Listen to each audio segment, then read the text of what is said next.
Hi everyone, and welcome to another session of Tsaaro Academy exclusive webinar. Today we have with us Ms. Samanika Rawat. She's founder of Your Legal Career Coach. Today we would be discussing about how to make your CV stand out for a data privacy and cybersecurity role. I would like to introduce myself. My name is Sahil Wadhwa, head of operations at Tsaaro Academy, a privacy enthusiast. Just to give you guys a brief about Samanika, she's hailing from the hills of North India. She has graduated from NUJS Kolkata and has worked as a banking and finance lawyer. She is an ICCC certified career coach and a legal interview expert. She has also been recommended by Indian Army for its JAG branch. So I believe like today she would be solving a lot of queries about how you have to build your CV, how you can stand out, and how and what is important in your CV. Over to you, Samanika, and I welcome you. Thank you so much, Cyril, and thanks to the entire team of Tsaaro Academy for having me here. I really hope all the people who are here today with us are able to get some value out of this session today. So, a brief introduction about myself, even though Sahil has been very kind to tell you about my background. So, I run this platform called Your Legal Career Coach, and like Sahil said, I've been recommended by the Indian Armed Forces for the JAG branch. I was earlier working with Law Seco, and prior to that, I was also working with HSA Advocates as a banking and finance lawyer. Now, today's topic for discussion is how to make the CV stand out. But I understand that people who are attending the session here might not just be from law background or technology background, or for that matter, data privacy background. So, what I'll do is I'll try to cover things in general which are applicable across all domains so that it does not matter whether you're applying for a data privacy role, whether you're applying for a corporate role, or in general, any other role. Some of the key things which you should keep in mind are covered here. So, some of the common topics which are often asked to me whenever I discuss about CV and resume is firstly, what is the difference between a CV and resume? How important it is to have the right template? What is the importance of industry exposure to secure jobs or internships? Next is what is the importance of paper publication in your CV, and should you do certificate courses or online courses or offline courses? Do they have any additional value in your CV or not? What role do extracurricular activities play in your CV? How to talk about your strengths and weaknesses? And lastly, the importance of hobbies and interests. So all these things I shall be covering today, which will create your holistic CV. Now, for anybody here who does not know what is the difference between a CV and a resume, that is exactly where I'll start from. So now in India, usually these two terms are used interchangeably. However, CV is generally like a two-page document which gives your holistic personality details, where majority of the place is covered with your academic excellence and the things you did in extension to that, and the remaining part talks about your other personality details as to what all things were you additionally doing in relation to your academics during your college days, during your school days, or during your work profile time.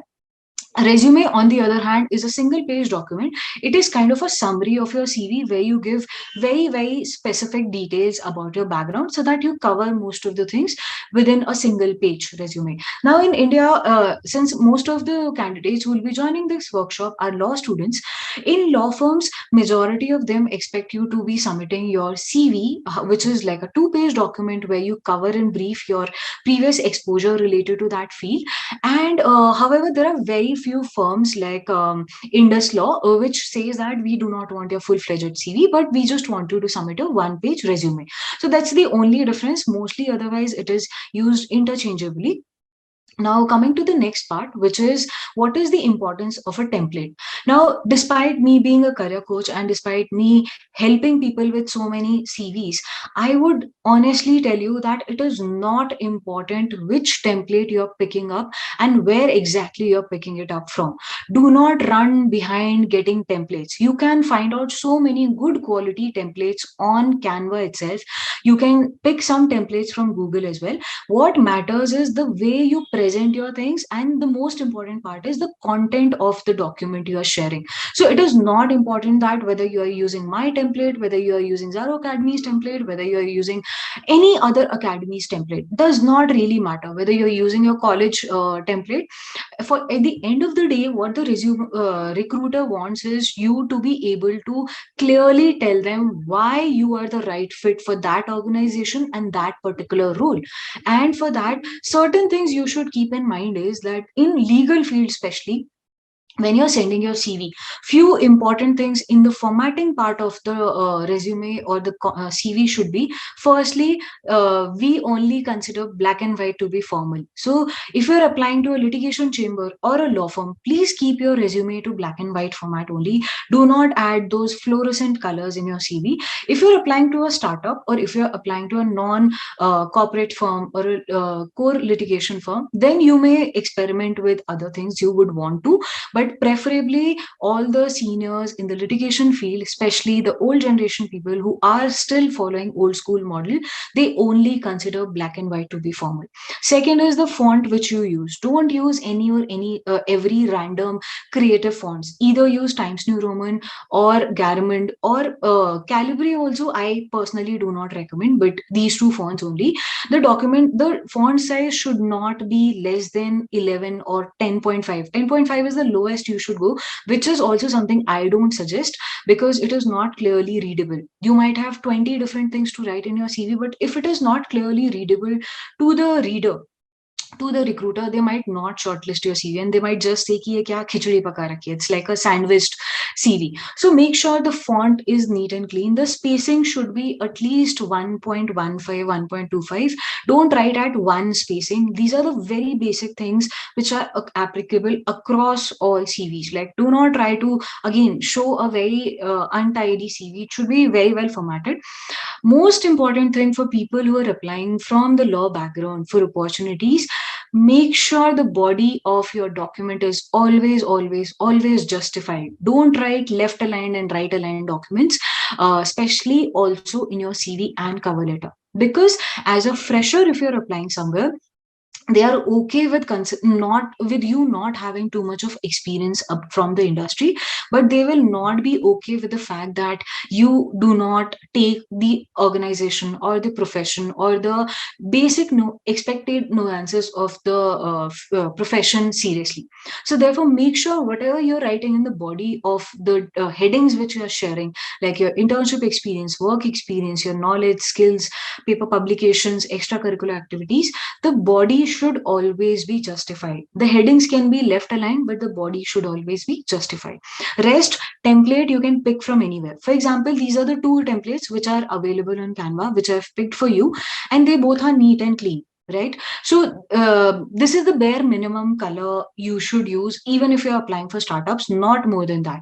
But for law firms and legal chambers, avoid using colors. Like, it is generally not taken in the right spirit by most of them. I'm not saying everyone, but most of them. Right now, when you're talking about a legal CV or like a law firm CV, I personally say that writing certain things, like for example, objective or about myself, is something you can skip and you can briefly cover it in your cover letter. Objective is something I've seen a lot of people picking it up, and which is available in the formats which are available on Google. But that is something which is very funny, because you always end up just copy pasting whatever is available on the internet or whatever was already there in the format. So it's like it does not match with who you are, and never ever try to sell something which does not resonate with you. So either if you're writing an objective or your profile background or your about me part, make sure you've written it yourself from scratch and not just copy pasted or formatted certain words here and there. Okay, now here in this CV, because the person was applying for, let's say, fashion designing, so briefly they've covered their personal skills.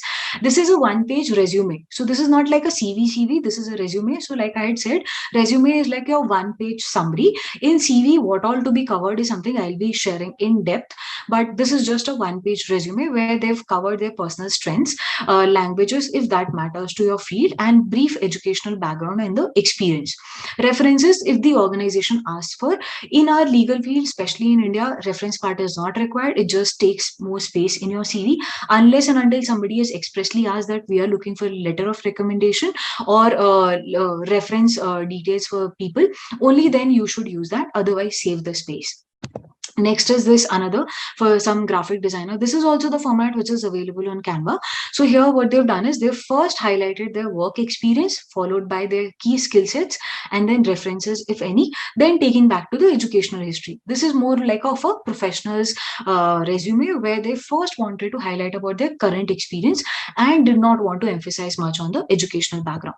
However, now coming back to the part of templates. So like I've already discussed that template per se is not that important. You can pick any template, but make sure the core content is there. Now, what all should be covered in the core content, especially from people from law background, or especially for those who are applying for data privacy, data security, and cyber related roles, or any for that matter, any sort of technology related role, I'll be covering that.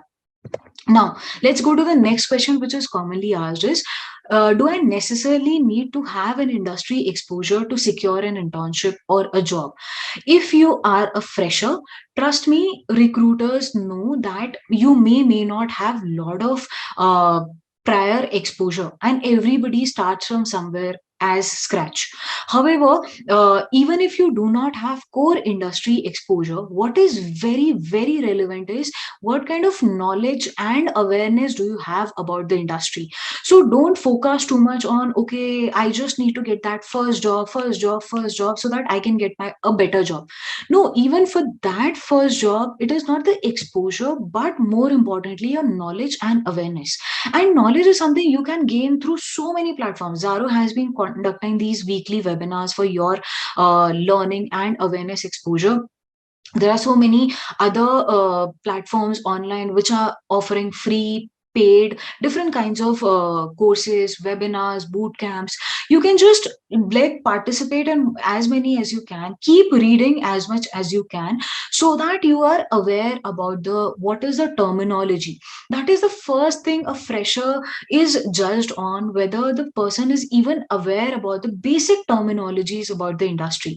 You always think about the problem with the post pandemic generation is that everybody is focusing too much on skill, exposure, that they're completely forgetting that the first and foremost thing should be the basics, the concepts. If you are not aware with the basic terminologies of your field, how do you think you will be able to gain like some high quality skills? You might just be able to learn two or three things, and again the basic things you will always tend to ignore. That is the most common mistake most of the students who sit for corporate jobs, who sit for law firm jobs, also tend to commit, that they say that we know this, we know that, but if you ask them very basic questions, they'll not know. For example, I'll give you this common example, that people say that we want to work in the corporate industry, but if you ask them, okay, what are the three components of a contract, they'll suddenly be taken aback, and they'll be like, three components of a contract, what is it? Very simple. First year they teach you contract needs an offer, an acceptance, and a valid consideration. But what happens is when we try to think so far-fledged, we often tend to ignore the basics. As a fresher, if you're applying for an internship, if you're applying for a job, the recruiter is not expecting you to be an expert already. But what they're definitely looking for is what are those keywords you're using in your CV or cover letter which can resonate with the recruiter, which can connect with the recruiter and make them understand why you are the right fit for their team. So, few basic things I always say that whenever you're drafting your CV or cover letter, make sure you write down somewhere the answer of three questions in your mind. Firstly, which organization I'm targeting and why specifically do I want to work with that particular organization? Your why is very important, not only to the recruiter but more importantly to you as well. Don't commit this mistake of sending the same CV to all the organizations. Your why is very important, and you should know that, okay, if I want to work with Tsaaro Academy, why do I want to work with Tsaaro Academy? Now, when you're thinking about this, don't try to sell the organization to the organization. Like, don't say that you are the leading startup in this field, doing this, doing that. They already know that about themselves. You have to talk about yourself. Your CV is the product you are going to sell there. So you cannot be just selling the organization to the organization. They already know what they are good at and what they are bad at, right? If you're coming to YLCC, if you're saying, Samarika, we want to work with you, again, you don't have to tell me about what I do or what YLCC does. You have to tell me, why do you want to work with us? What is it at YLCC which you are resonating well with, where you feel that you could be the right fit? Because any recruiter who hires you is looking for a long term future with you. They are not hiring you on short term basis, thinking that, okay, fine, we'll spend next 6 months with this person or next maybe 1 year. No, they are thinking of long term relations where you might even reach that stage where they would be interested in giving you equity of their own company. So do your homework behind the company, and like do your full research as to check their LinkedIn page, check their website, check their latest news wherever their name has been mentioned, like full CID research. You should do investigation behind the organization, and then try to understand, why do I want to work with this organization? And even though you don't have to tell this answer to the other organization, but you should be able to address this to yourself, that if today this company hires me, where do I see myself 5 years down the line within this organization? Can I see a 5 years future with, or 5 years association with this company? Or is it like just any other replaceable organization for me, that I'm just like kind of using this as a filler in my like profile? The answer is completely personal. There is no right or wrong answer here. But yes, if you want them to hire you thinking they can have a long term future with you, that is something even you should like be able to present to them, that yes, even you would be willing to have a long term relation with them. That is the first question I say. Why do you want to work with that organization? And personally answer to yourself, that can I see a 5 year long future with them? And if yes, what are the different kinds of work they do which I resonate with, so that I can take unique set of responsibilities in association with that. Second question is, think yourself as to why, according to me, should I be given that opportunity? Now, here, for those of you who feel that I do not have industry exposure, I do not have core experience, I do not have this, you are yourself creating a list of all the reasons why somebody should not select your application. But your approach should be completely the other way around. That even if you do not know 99 things, it's okay, as long as you know that one thing based on which you are so confident that yes, I will be able to act as a resource to the organization, and I would be of utmost value to them. So even if you have that one thing based on which you feel that you should be shortlisted, write it down for somewhere for yourself.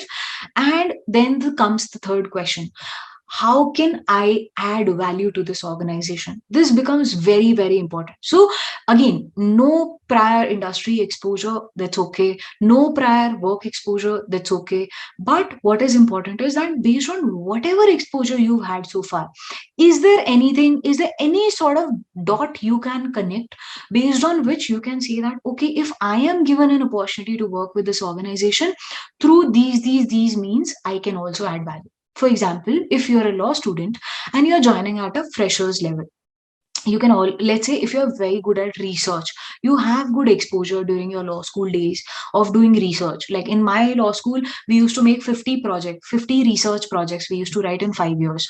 So we knew that by default we were very good at writing and researching.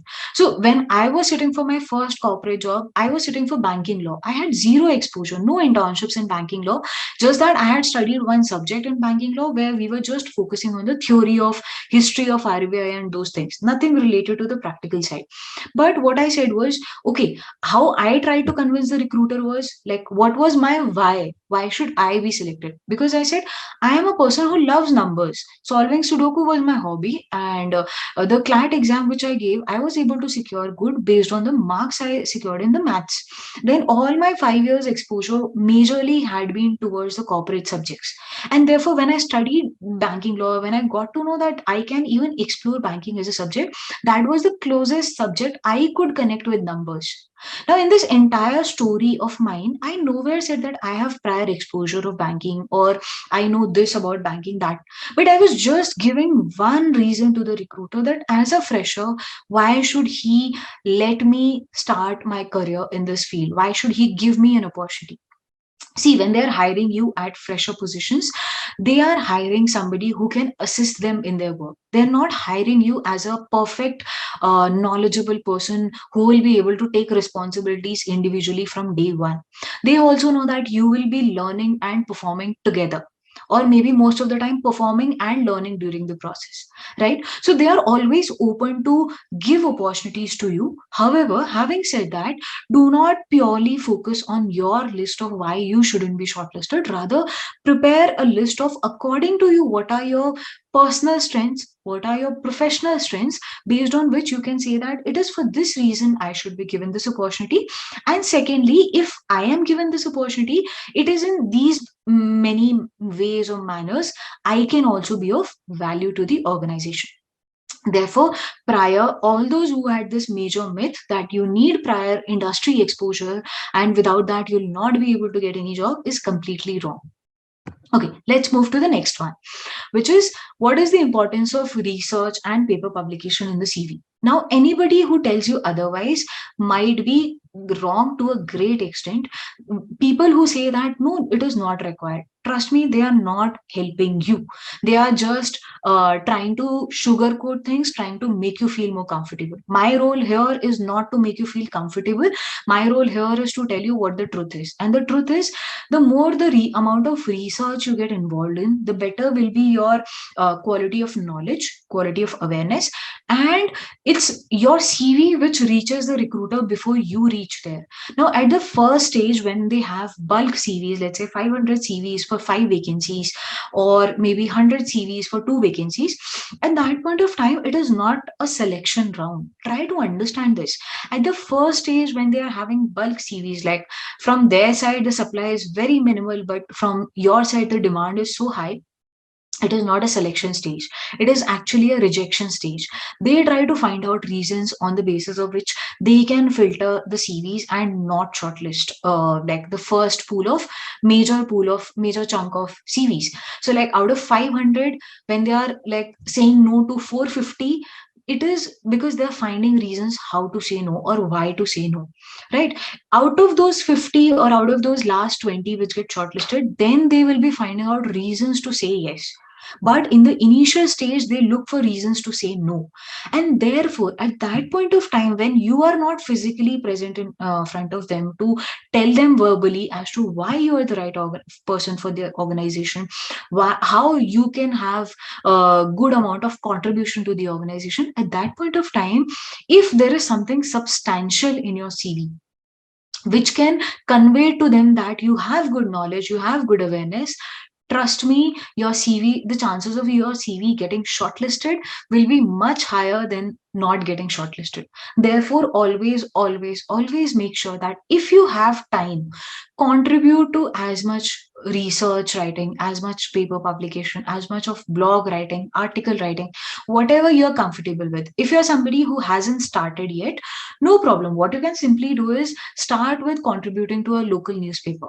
Even newspapers require a good amount of research contribution to their like paper, but they do not have enough number of team members. So you can always start with writing a very small article for a newspaper publication will give you that authenticity also, it will give you that slightly kind of fame also, because with paper publication usually it happens that it gets paid. Most of the reputed journals are paid, so it becomes difficult for you to circulate within your friends, family members, neighbors, or whoever is close to you. But when it comes to paper publication, it becomes very easy. Like newspaper publication, I mean, it becomes very easy. You can like put the screenshot on your WhatsApp story, circulate it among your family groups and all, and get some sort of happy validation. But validation is not something I always say you should be working for. But yes, it is also some kind of external motivation you get. You can start from there.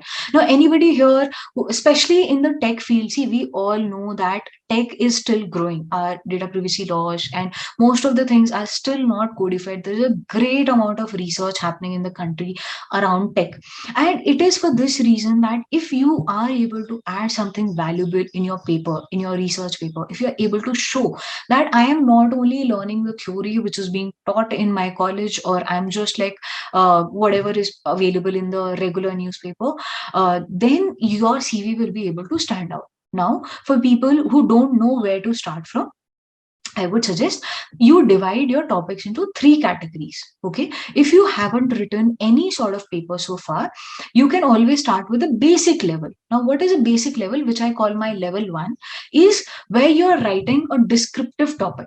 Like you pick a topic which is like answer, and you give the answer starting with a question what. So for example, what is data privacy, or what is artificial intelligence, or what is cybersecurity, like a very basic descriptive explanation of a particular topic. Here you as an author is not adding something from your own side. What you're doing is you're just reading whatever material is available, simplifying it in your language and writing it in a language which the reader can read and understand. That is something where you can start from. Since you do not have to add something out of the blue in this, your reader will be you will get that confidence of writing your first article or first blog. Then comes your second level. Now in the second level, what you can do is go slightly higher and try to find out those topics which are kind of confusing, like comparative analysis kind of topics.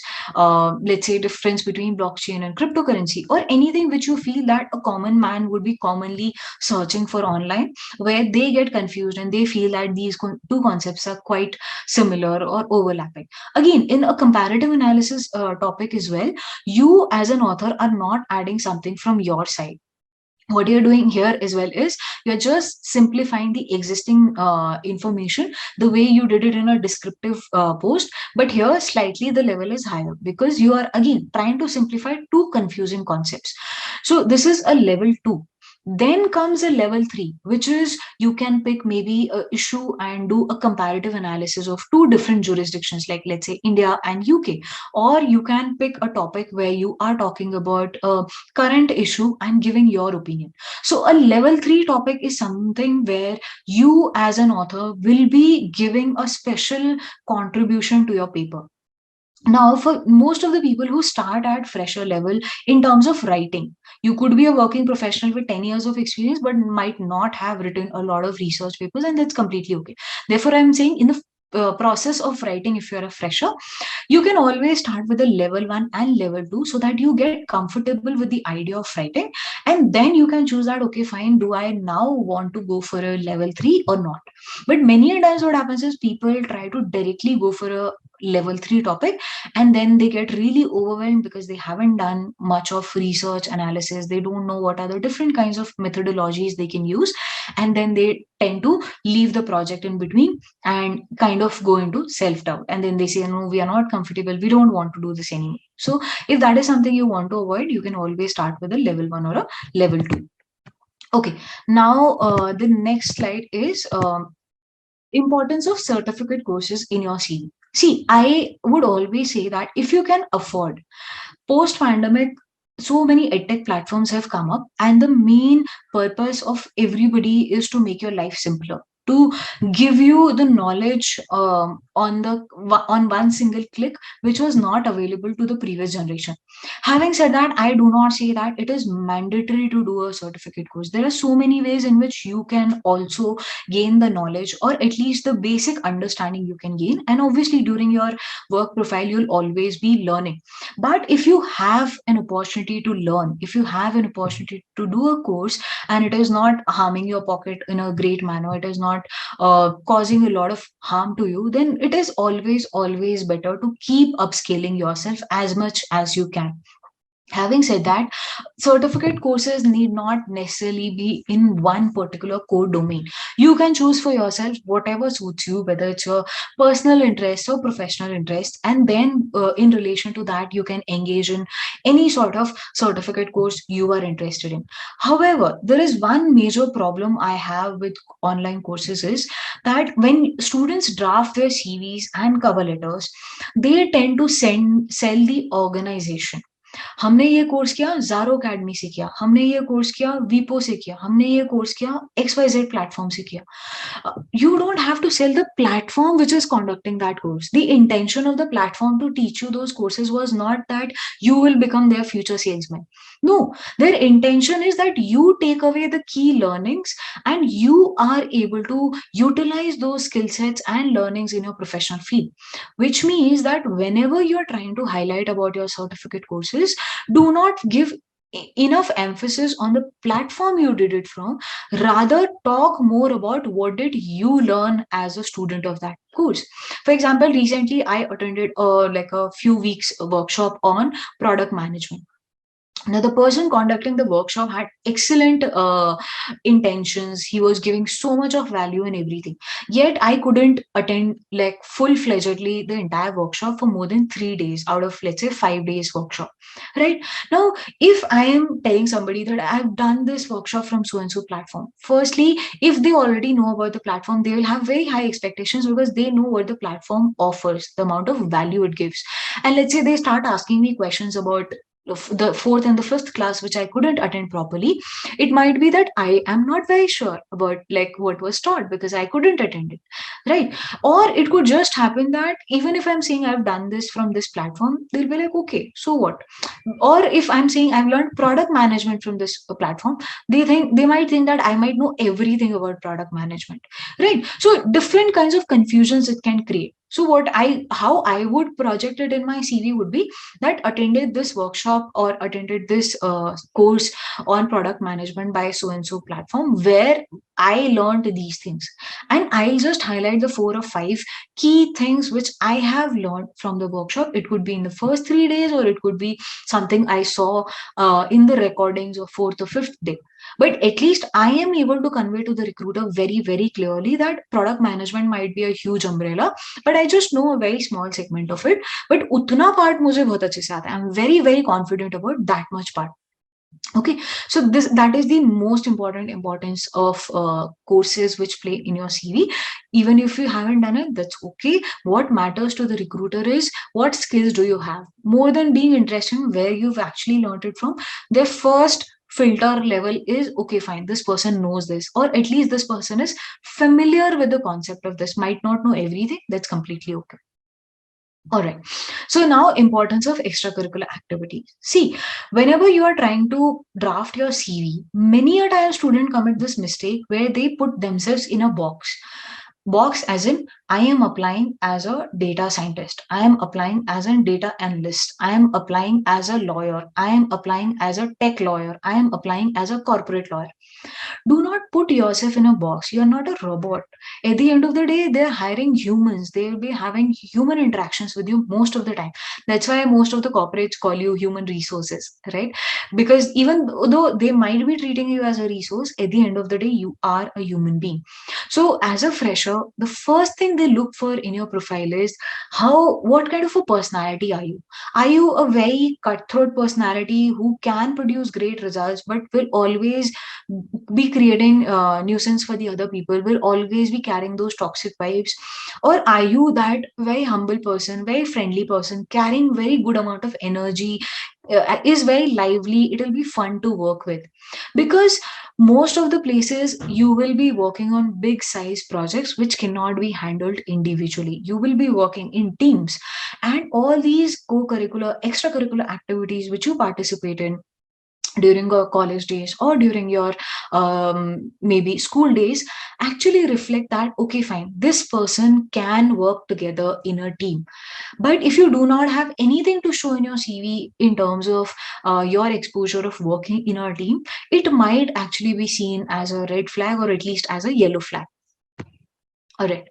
So now, having said that, I would say that it is not mandatory to do the same kind of extracurricular activities which everybody else is doing. For example, in law school, let's say some people participate in moot court competitions, some do MUNs, Model United Nations, some participate in parliamentary debates, some do negotiation, mediation competitions. So it is not necessary what you should be doing, but what is necessary is that you should be doing something or the other where you have that exposure of working in a team atmosphere. All right, next one. So, talking about the strengths and weaknesses part, this is something, see, weakness is something everybody has. Firstly, secondly, everyone would try to hit you on your weak areas just to see how confident are you about yourself. So if you're somebody who's already in a lot of self doubt, आप खुद से उनके सामने बिल्कुल एकदम से फैल के रो जाओगे कि नहीं, मेरे को ये भी नहीं आता, ये भी नहीं आता, ये भी नहीं आता. सी, उनका काम है, recruiter has to filter 2 people out of let's say 20 people or 5 people out of let's say 50 people. So they are looking for the ones who are very, very confident about themselves. They're not looking for perfect people. They're not expecting you to know everything. But what they are definitely expecting from you is that if you're saying something about yourself, at least you should be confident about it. At least you should be owning them. Because tomorrow, if they hire you, you will be representing their organization in front of their clients, right? They would not want to hand over the like the name of their organization to somebody who's not even confident about himself or herself, right? So therefore, always think about what are the possible set of strengths I have for this role, and just list them down somewhere in your rough draft, and then try picking those things for your CV. Okay, hobbies and interests. This is something a lot of people tend to skip from their CV. And again, it's not a very good habit, because people, again, tend to put themselves in a box and try to just highlight that part of their personality where they feel ki, I'll write everything related to technology law, or I'll write everything related to data privacy in my 2 pages. And they tend to forget that the recruiter is hiring not just a robot for that role, but a human being with human interests, right? Because in the working atmosphere, you would be having office parties, you would be having some free tea time breaks and all. You would not be talking about work everywhere, right? You should have your own set of interests. Somebody might love playing chess, somebody might love talking about football, somebody might love talking about, let's say, politics. Anything which has contributed to your personality as your interest, you should always be reflecting that in your CV. All right. So now let's discuss about how to make the CV stand out. I'll be showing you the sample and the content related to it as to how you can also incorporate some of the most important things we discussed so far. Okay, this is kind of the CV which I have created for YSCC. This is our format. Like this is more like for people from law background, where we talk about the basic personal details, followed by the academic details, and then the knowledge part. I'll be in the coming slides taking through each and every part in depth. Okay, so this is how it will be, like a 2-page CV at the end of the day. Some of the headings I'll read out for you. First is your, like I said, personal details. Then comes your academic qualification, then core knowledge, skills, awareness you have related to the subject, your internship exposure, work exposure, and followed by your paper publications, moot court experience, if any, and position of responsibilities held, additional courses, extracurricular activities, and hobbies and interests. So for those of you who are not from law background, please don't panic. I will be covering your part as well. I will be telling you what all things you can skip, which is directly related to the legal field, and rest can be same. For example, in this entire format, there is only one heading, which is the moot court experience, which you can skip. Rest, all the headings can be same. Your personal details, your academic qualification, your knowledge and skills related to the field you're applying for, your previous experience, be it your work experience or internship experience. Then comes your publications, any sort of publications related to your field. Next is the kind of responsibilities you've held in life so far, any sort of your school days, prefect, head boy, head girl, sports captain kind of thing, or during your college days. There are so many societies, committees, so the designations attached to that, your extracurricular activities and hobbies and interests. Okay, now coming to the first part. The first part, like I said, would be, since I had told you that the template is not very necessary, so you do not have to always think that, okay, this is the only template we are going to follow. You can follow any template, just that make sure the content remains the same. Okay, so what would come in the content? The first part is basic personal details about yourself, which will be including your academic qualification. Now, this is the first part of the CV which I showed you here. Now, see, always try to understand that the first half of your CV is what comes in the eyes of the HR before they try to decide whether they want to scroll down or they want to skip. So do not waste the first half of your CV in writing things which are not relevant, or in just wasting space. People use like huge size fonts to write their names.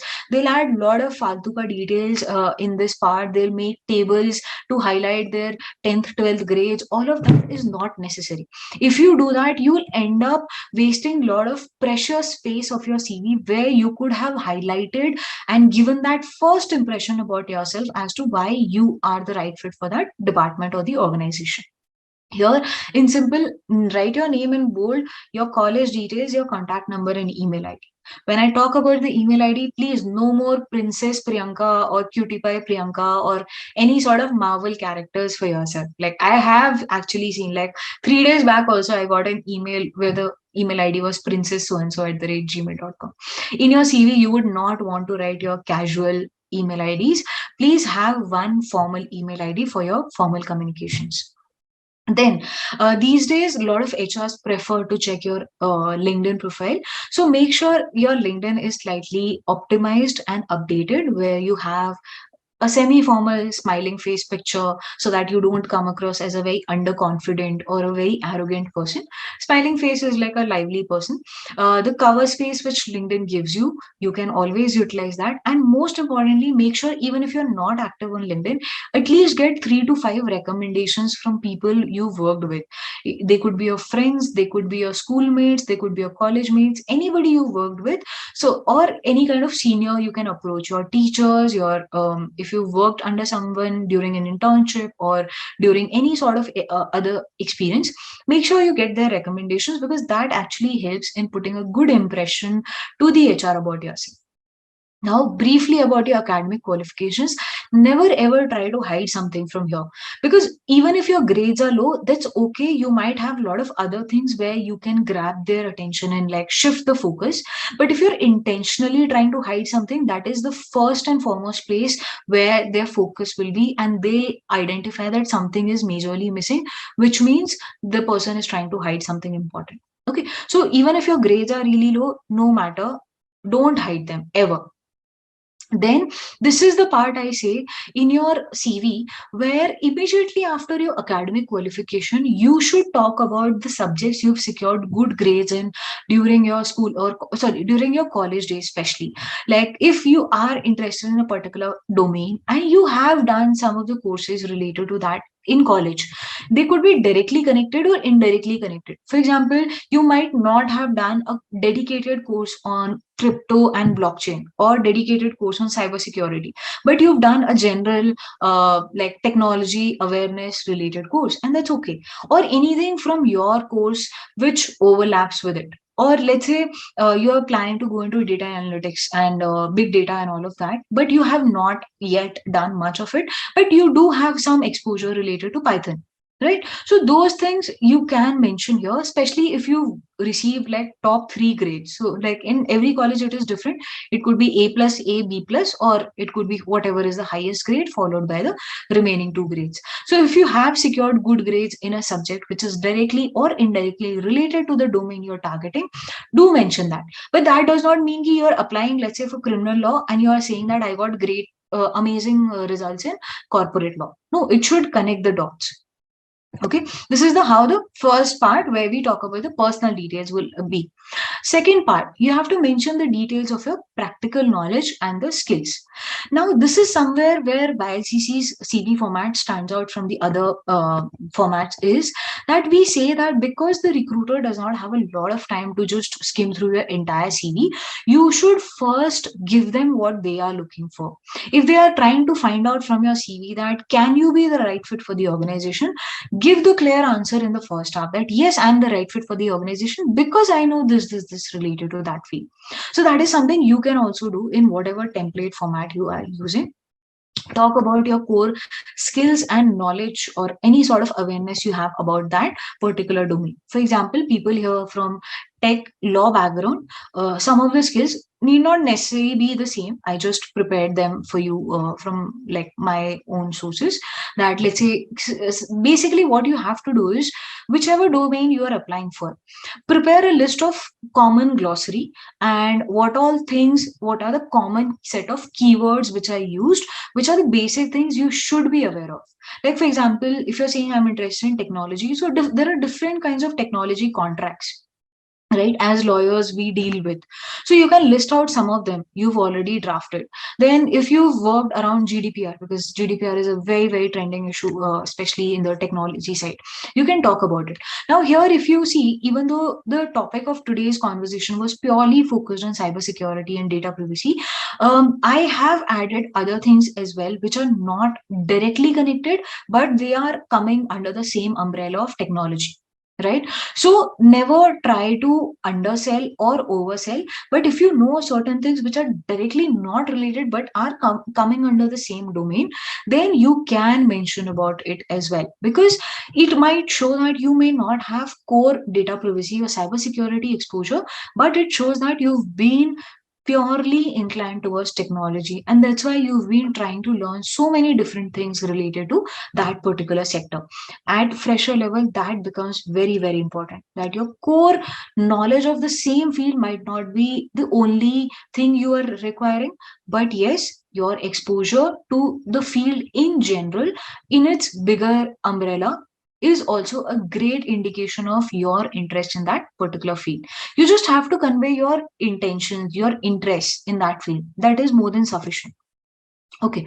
Now, next, talking about the first part where you have mentioned about your personal details, second part where you have mentioned about your core knowledge and skills related to that field, then comes the third part where you will be mentioning your previous exposure. If you've already worked somewhere, talk about your core work experience. If you haven't worked, if you've done any sort of internships, you can talk about that as well.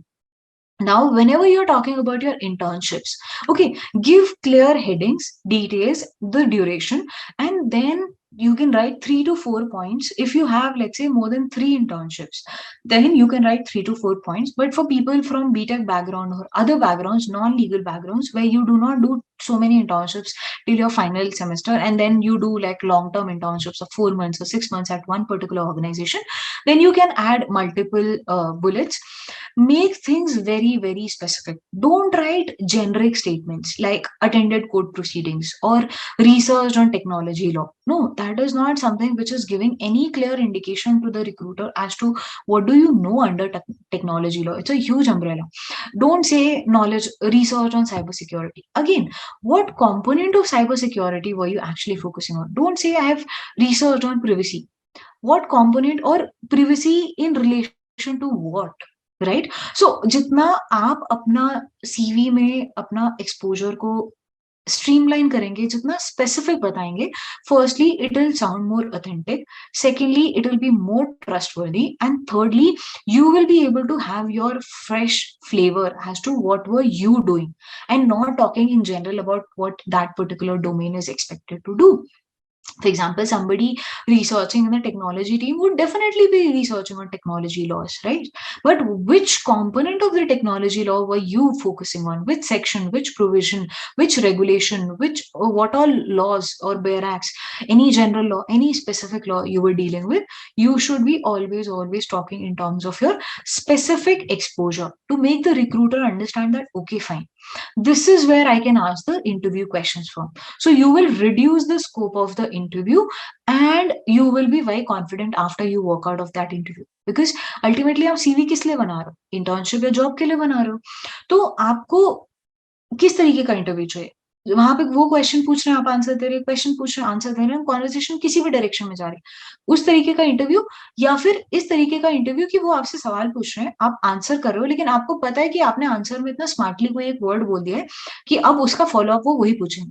For example, अगर उन्होंने मुझसे पूछा कि समाना का what is your background, and let's say I say that I am from Dehradun, the city famous for litchi and sugar cane, right? If I give that introduction to somebody, I know na they might ask, acha, how many types of sugar canes are there, right? Or they might talk about lychee. Oh yes, I have tasted it. So something you say which leads the conversation is always better than a very open-ended conversation which is like KBC खेल रहे हैं, कहीं से भी question आ सकता है, easy आ सकता है, tough आ सकता है, right? So if you want to make sure that your interview is in control, and when you come out of the interview room you feel that, okay, was it like him asking me questions, or was it like a conversation we were having where I was telling him what to ask? So it's always better to have the second kind of interview, because that gives you great amount of confidence, and you are very clear immediately after your interview whether or not you will be getting that job. For that, your CV is something you should be drafting very, very sincerely. All right. So now coming to the next part. So like all the exposure you've briefed, then you talk about your other stuff, which is what else were you doing? So especially if you're looking for an international exposure, if you're looking for international internships, jobs, they are not only interested in knowing about your academics. Of course, they do give a special emphasis on your grades because, like I said, first stage is not just a selection round, but mostly a rejection round. But at the same time, they also try to see what beyond your core curriculum were you exploring? What else were you doing to build your overall personality? What else were you doing to gain industry exposure? Right, so this is where you can give details about any sort of paper, research paper, blog article, newspaper article you've published, or any kind of competition you've done based on your field. Like in law, there is this concept of moot courts, which is basically a demo courtroom we prepare, and you are given one case where you have to argue from both sides. So now any sort of that exposure. But if you're saying is moot court mandatory, the answer is no. But if you're asking is paper writing research mandatory, the answer is yes. Okay. Now here are some of the examples like related to the field. Again, through this paper publication part also, you look at the kind of topics: protecting privacy in digital age, research on Internet of Things, research on blockchain when lacks meaningful use, a critical analysis, a paper the person has written, RBI regulations applicable to payment gateways in India. So all the topics directly or indirectly linked with your technology sector, not directly privacy, not directly cybersecurity per se, but yes, at least the person is showing that has always been inclined towards technology, and that is a very very good sign to like ensure that at least for first stage you are getting shortlisted. Okay.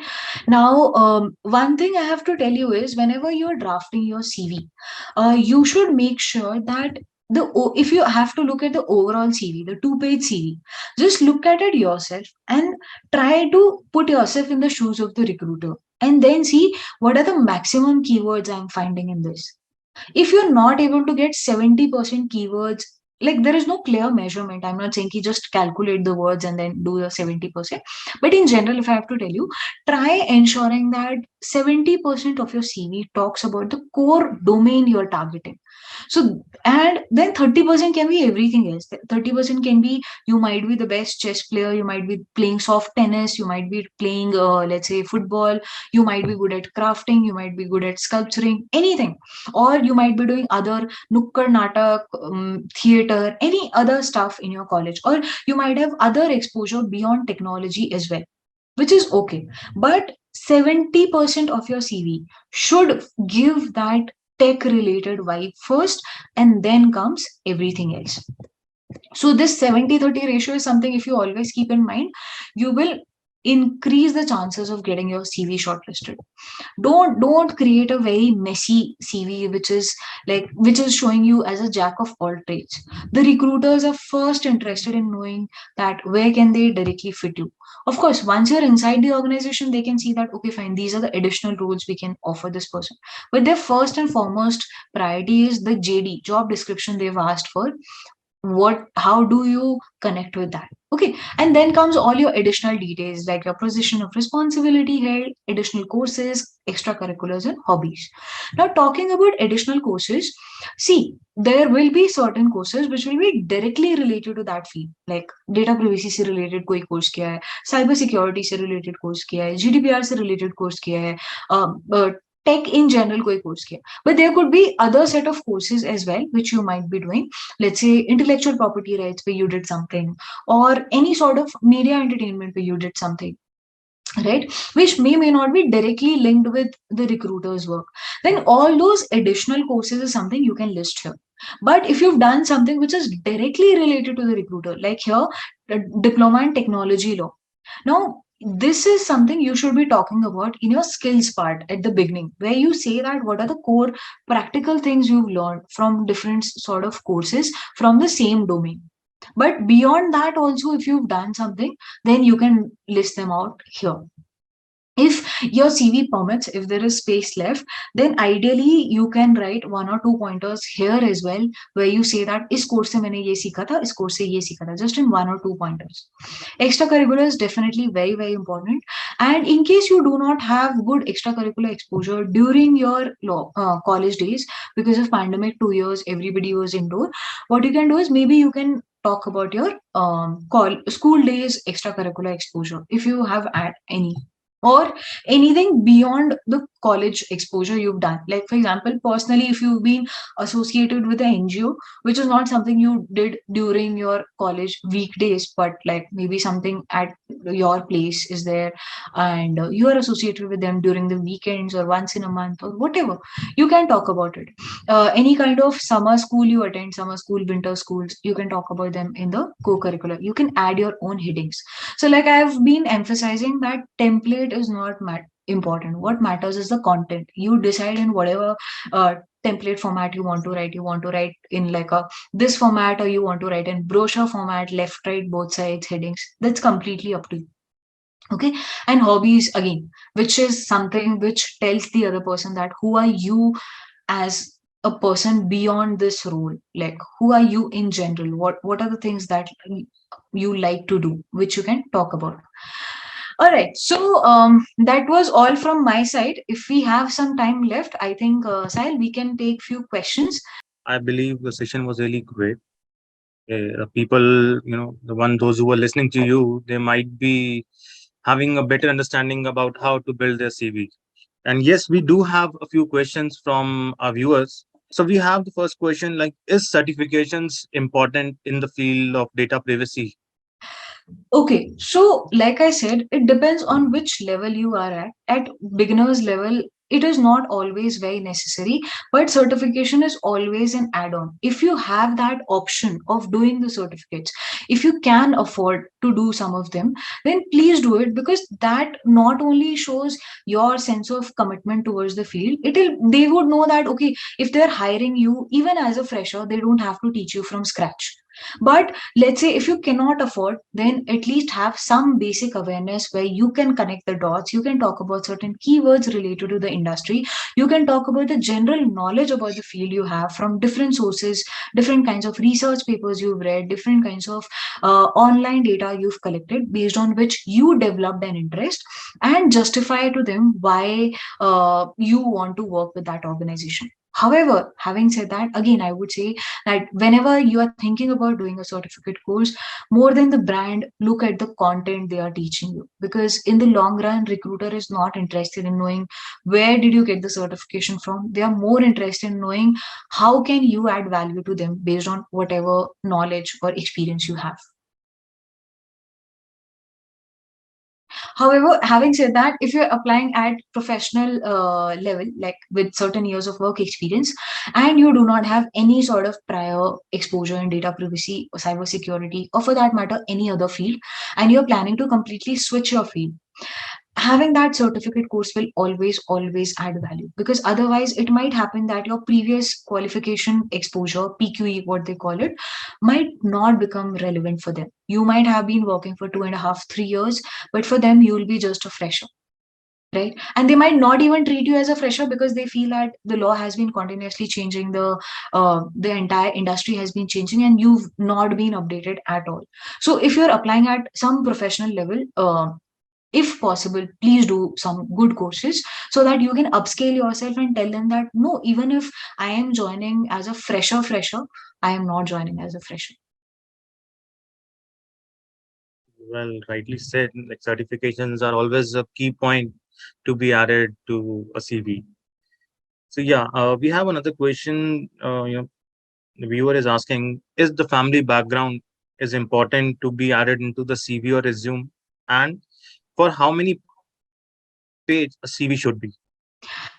Family background, not at all. Even if you're president's son or daughter, not required. Does not make any difference. Okay. Unless and until they are helping you in putting your word and getting your CV, or like helping you reach your CV to the desk of the recruiter. It is not required. That is not something you should be talking about in your CV. In your CV, you talk about yourself, who you are, and not who your friends, family members, XYZ are. Okay. You might have had the bestest of the ancestors. You might come from Gandhi family, Nehru family, or whichever family. Not required in the CV. Coming to the second part, how long should the CV be? 2 pages, because recruiters don't have time. See, try to understand, you tomorrow you'll become a professional, and you would not have so much of time to go through 50 CVs. right? So as a student or as an applicant, we always try to write as much as we've done. We always try to say हमने जब किया है तो हम तो बेचेंगे सब कुछ, right? We would try to want to, but it creates two issues. First is you're presuming that the other person is having so much of time at hand, and therefore like you are not willing to follow the like official guidelines which everybody follows, which is a 2 pages CV. And secondly, you tend to increase the scope of your interview. So just before your interview, like you will see people getting so overwhelmed, ye padhna hai, ye padhna hai, ye revise karna hai, ye karna hai. At that point of time, if you've written 50 to 100 things in your CV, you would have to go into the depth of everything, because like I said, research paper mein there are different levels.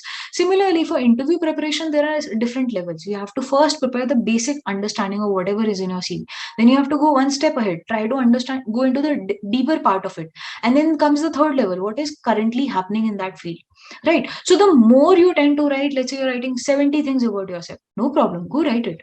But 70 things with 70 things ka depth bhi, 70 things ka current update bhi, you have to prepare. So if you have so much time to prepare for your interview, please go ahead do it.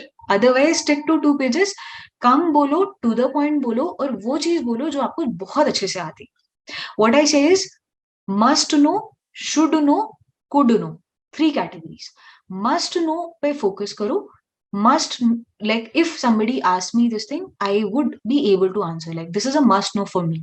This is should know, that if he asks me, I would be able to answer, like should know category. And could know is everything else, कि ठीक है अगर मुझे नहीं भी इसका answer आया, okay fine, recruiter will not deduct my marks.